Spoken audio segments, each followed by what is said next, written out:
A few moments later. Hello mga lods, good afternoon po. Actually kagagaling natin lang po Kabatangan, Zamboanga City. Nag-attend po ng wedding doon mga guys. So nung umuwi na kami, sabi ko pagdaan dito i-timing yung takbo ng sasakyan para kumuha ng video dito sa may beach, Karagasan Beach po mga lods. Dami po kasing mga bentahan dito ng mga isda, prutas, gulay, saka mga ibang kakanin po mga lods. Napakagandang beach po dito. Ang daming makakain po mga guys, kung marami ka ring pera mga guys.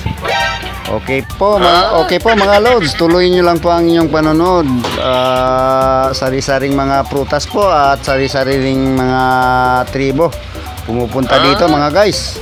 Meron mga Sinama, Kalibugan, Tausug, Maranao, Subanen, Iyakan, saka Chabacano rin po, Bisaya. Halo-halo po yung mga tao dito, gaya rin ng mga binibenta dyan. Halo-halo rin po mga guys. Okay po, good afternoon. Good afternoon po sa lahat. At kahit medyo hindi mahaba yung video po natin ngayon, kasi sandali lang tayo kumuha ng video mga guys. Pauwi pa kasi tayo ng Ayala mga lods. Okay po, magandang hapon sa inyong lahat, sa inyong panonood po. Okay po, salamat.